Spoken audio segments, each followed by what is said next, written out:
오늘 우리가 함께 고백한 것처럼 여호와는 우리의 목자이십니다. 여호와는 우리와 늘 함께 하십니다. 2024년 12월 첫 번째 주일 예배를 드리는 모든 성도들 하나님의 은혜가 충만하시기를 다시 한번 기원합니다. 1643년도부터 6년 동안 109명의 신학자와 목회자들이 1160번에 걸쳐서 성경을 어떻게 사람들에게 쉽게 그리고 이해할 수 있도록 전할 수 있을까라는 문제를 만들게 되었습니다. 총 303개의 질문과 답변으로 완성했는데요.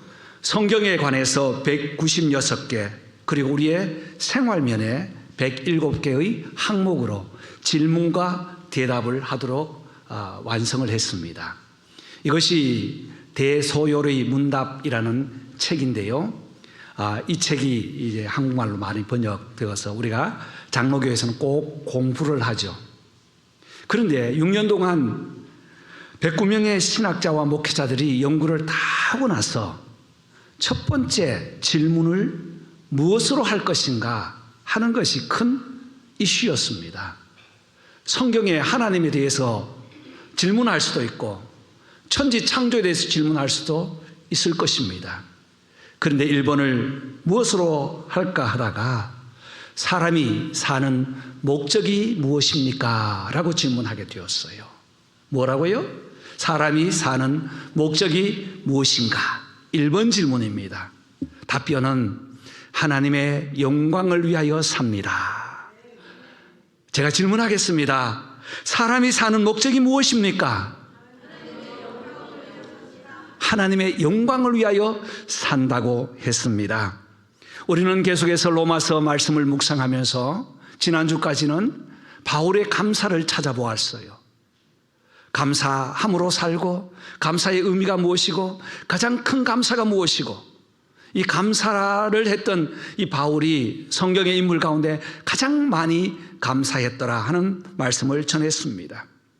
이제 오늘부터 한 달 동안은 어떻게 살 것인가 하는 말씀을 전하려고 해요. 그래서 11장 마지막 한 절만 선택했습니다. 왜냐하면 11장까지는 어떻게 믿음이 무엇인가라는 말씀을 이론적으로 정의를 내렸다면 11장부터는 이제 어떻게 살 것인가 하는 말씀의 전환점 브릿지가 되기 때문입니다. 그래서 11장 33절부터 보면 여러분 성경 앞에 동그라미가 있어서 한 절 한 절마다 큰 의미가 있다 하는 의미로 한 절마다 동그라미가 되어 있습니다. 33절에 깊도다 하나님의 지혜와 지식의 풍성함이요. 34절 누가 주의 마음을 알겠느냐? 누가 그의 카운셀러가 되겠느냐라고 질문하다가 마지막적으로 오직 그에게 영광을 돌릴지어다 라고 11장의 결론을 맺습니다. 11장까지를 보면 믿음이 무엇인가, 죄가 무엇인가를 쭉 설명했어요. 아무리 연구해 보아도 하나님께 영광 돌리는 삶이 바로 믿음이라는 것을 결론 맺으면서 12장에서는 믿음의 주여 온전케 하시는 예수를 바라보면서 나갈 때에 어떻게 살아야 될 것인가 하는 생활편을 나누게 됩니다. 그렇습니다. 결론적으로 오늘 그에게 세세토록 영광을 돌릴지어다. 이것이 우리 성도의 삶의 목적이 되고 의미가 되는 줄 믿습니다. 그래서 12월 달 한 달 동안은 이제 우리가 어떻게 살 것인가? 오늘은 하나님의 영광을 위하여 사는 성도. 그 성도의 삶의 첫 번째는 어디로부터 시작되었는지 창조의 시작을 알고 살아가는 것입니다. 36절 보면 만물이 주께로부터 나오고 시작되고 라고 했습니다. From where라는 것은 굉장히 중요한 신앙의 기초입니다. From God 대신에, from Him 대신에 여기에 어떤 물질, something이 들어가면 유물론, 공산국가 유물론이 되고요.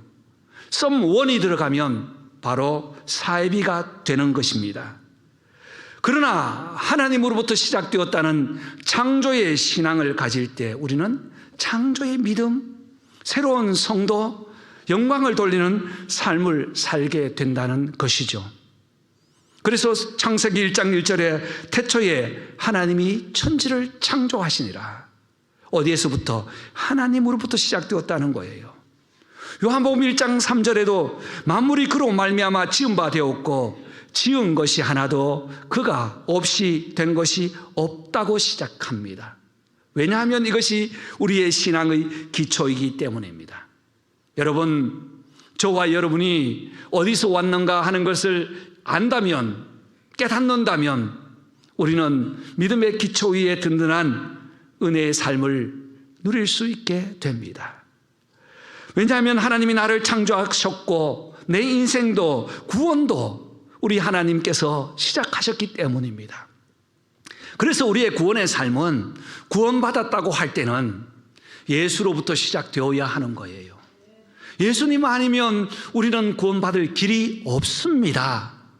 그래서 예수님부터 구원받은 사람, 그 시작이 예수로부터 시작되었을 때 우리는 부러움, 가시라고 창조의 신앙을 고백할 수 있습니다.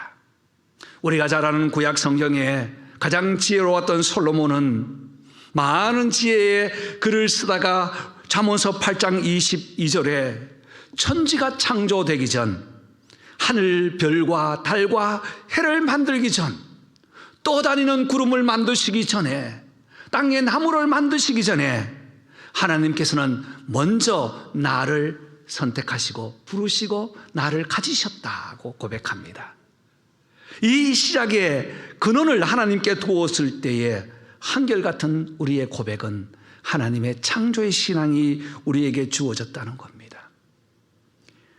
구약성경 이사야 43장 7절에 우리를 왜 만드셨는가? 하나님, 우리를 왜 만드셨습니까?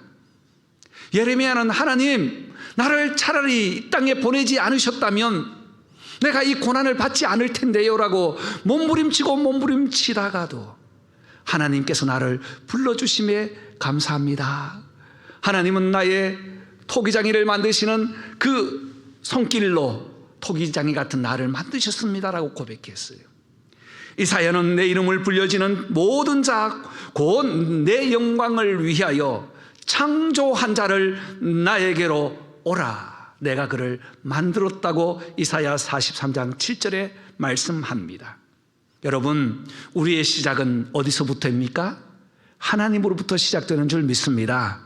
우리가 이 땅에 살아가면서요, 하나님께서 사랑하시고 축복하시는 인생은 내가 하나님으로부터 시작되었다는 것을 고백할 때입니다. 저와 여러분이 하나님으로부터 시작되었다면 우리 교회도 우리의 삶도 오늘도 하나님으로부터 시작되었다는 것을 고백하며 창조의 신앙으로 영광 돌리시기를 주님의 이름으로 축복합니다. 두 번째로는 우리의 삶이 어떻게 진행되는가 하는 것입니다. 11장 36절에는 이는 주에게서 나오고 주로 말미암고라고 했습니다. 저희들이 로마서 말씀을 공부하면서 신약 헬라어를 공부할 때 디아라는 접속사가 있어요. 이 디아라는 접속사 뒤에 대격이 붙으면 통하여가 되고 소유격이 붙으면 말미암아로 배웠습니다. 그래서 디아대통, 디아소통, 디아소말 하면서 계속 외웠어요. 여기서 말미암아라는 것은 우리가 소유격 되어서 주격 대신 주님께서 우리를 이끌어내어서 우리를 이 땅에 살아가도록 하는데 through 힘이라는 거예요. 오늘 우리가 살아갈 때에 어떤 사람은 내 힘으로 산다고 생각해요. 내가 건강하기 때문에 산다고 생각해요. 아니잖아요. 하나님께서 건강을 주셨기 때문에 건강을 통해서 말미암아 살아가고 있다는 것을 기억할 때에 우리는 하나님께 영광을 돌릴 수 있습니다. 이것이 하나님의 중심된 삶입니다. 왜냐하면 주님은 성도를 통하여 교회를 말미암기 때문이에요. 그래서 로마서 1장 17절에 의인은 믿음으로 말미암아 산다. 믿음으로 말미암아 산다. 힘으로 사는 게 아니에요. 돈으로 사는 게 아닙니다. 권력으로 사는 게 아닙니다. 세상에 있는 물질로 사는 사람은 그 순간 원색이 나의 삶이 끝나면 모든 것이 끝나버려요. 그러나 믿음으로 사는 사람, 믿음으로 말미암아 사는 사람은 내가 살아도 주를 위하여 살고 주를 위하여 죽나니 사나 죽으나 주의 것이로다. 할렐루야. 주님을 통해서 살아가는 거예요. 오늘도 그래서 우리가 여호와는 나의 목자시니 내게 부족함이 없다고 찬양을 했지요. 그렇습니다. 무엇을 하든지 다 주의 영광을 위하여 살라고 했습니다. 바울이 고린도전서에 편지를 쓰면서, 고린도전서가 문제가 참 많았거든요. 시기와 질투, 분쟁이 많았어요. 우상의 도시에 복음이 떨어지니까 옛 습관대로 예수를 믿는 사람들이 있었습니다. 그래서 바울이 쭉 정리하다가 너희가 먹든지 마시든지 무엇을 하든지 다 하나님의 영광을 위하여 하라고 했습니다. 여러분, 그렇습니다.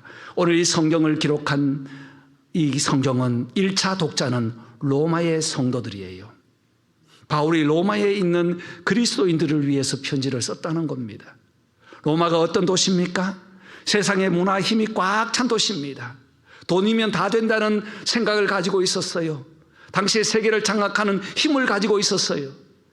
그래서 그들은 이 힘과 돈과 문화를 가지면 세상을 가질 수 있다고 했지만 하나님께서는 단번에 그것을 다 없애버렸습니다.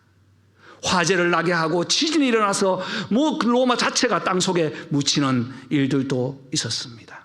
그러나 믿음으로 사는 사람, 믿음으로 말미암아 사는 사람, 오늘 또 힘겹게 살아가는 사람이 그 하루의 삶을 주님 앞에 고백할 때는 하나님 은혜로 살았습니다라고 고백할 수 있는 겁니다.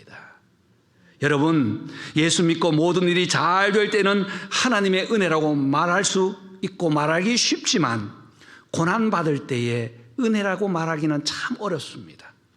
주로 말미암아 고난받았다는 것을 고백하는 것은 참 어렵습니다. 그러나 우리의 삶에는 왜 나에게 고난이 오는가, 아픔이 오는가, 괴로움과 혼란이 핍박이 있는가 자문자답할 때도 참 많이 있습니다. 그러나 그 가운데서 주로 말미암아 주님의 은혜 때문에, 주님의 사랑으로 우리가 고난받고 이 세상에 힘든 세상이지만 살아갈 수 있다는 것을 고백할 때는 바로 이것이 하나님께 영광 돌리는 삶이라는 사실입니다. 여러분, 세상의 방법으로는 해결되지 않는 문제가 있을지라도 하나님의 섭리 안에서 우리 자신을 믿음으로 돌아본다면 믿음의 시선 안에는 안 될 일이 없었습니다. 이것을 가지고 하나님의 뜻, 섭리라고 합니다. 이 섭리는 우리 눈으로 알 수 없고 머리로 이해되지 않지만 하나님께서는 결국은 좋은 것을 주시기 위하여 우리에게 은혜를 주신다는 사실입니다. 사랑하는 성도 여러분, 저와 여러분이 무엇을 하든지 하나님의 영광을 위하여 이 땅에서 살아가는 믿음으로 말미암아, 주로 말미암아, 하나님으로 말미암아 살아가는 저와 여러분 되시기를 주님의 이름으로 소원합니다. 세 번째 말씀 보면 이로 말미암고 주께로 돌아감이라고 했습니다. 엔딩이 너무나 중요하죠.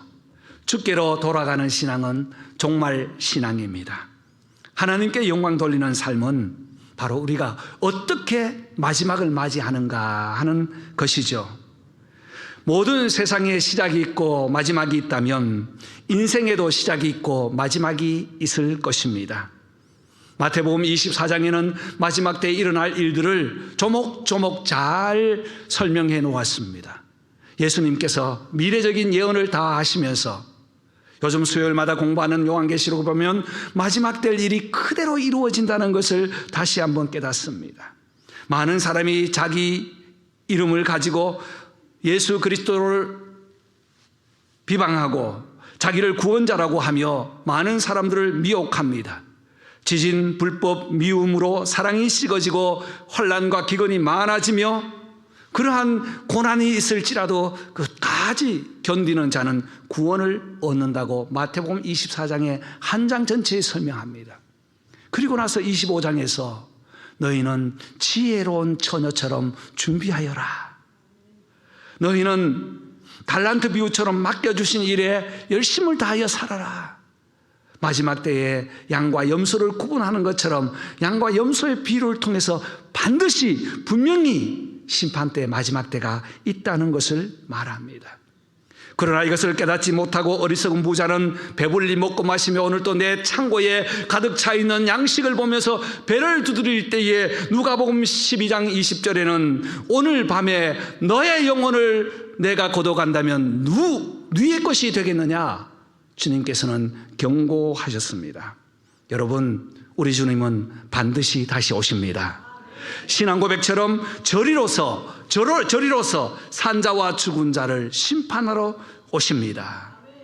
그래서 믿음으로 초대교회는 예수님이 오신 성탄절을 기억하면서 매 주일마다 4번 주일 동안 양초에 불을 붙이면서 주님을 기다렸어요.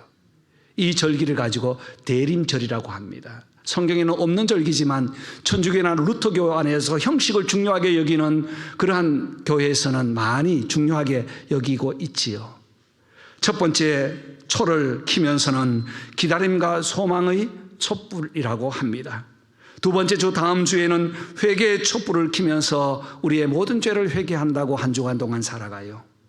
세 번째 주는 사랑과 나눔의 촛불로 사랑한다는 고백을 하고, 네 번째 주는 화해의 촛불을 켜게 됩니다.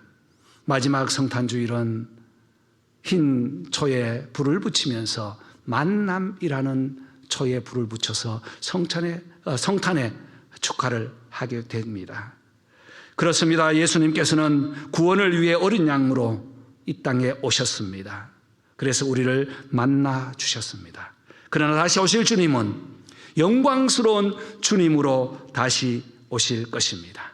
사랑하는 성도 여러분, 저와 여러분은 시작은 하나님으로부터, 우리의 삶의 모든 여정은 우리 주님께서 주신 힘, 성령의 힘으로, 그리고 마지막 정말 다시 오실 주님을 찬양하면서 영광스러운 삶을 누리기를 바랍니다.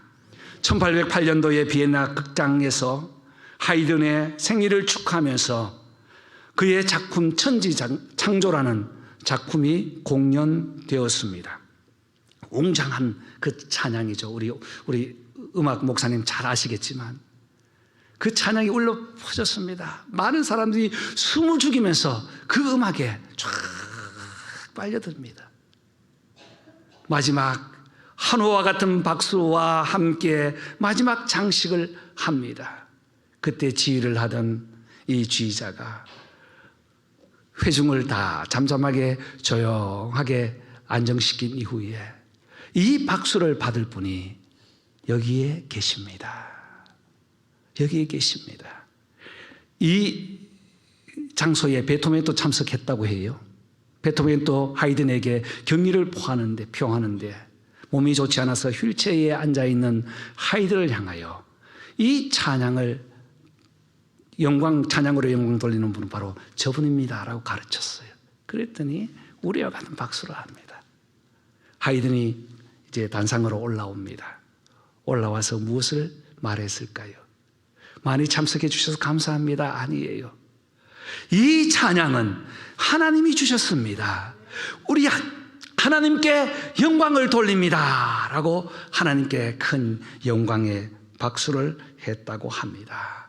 여러분, 오직 우리의 삶의 목적은, 오늘 우리의 예배의 목적은, 이번 한 주간도 살아가는 우리의 목적은 하나님의 영광을 위하여 승리하는 저와 여러분 되시기를 소망합니다.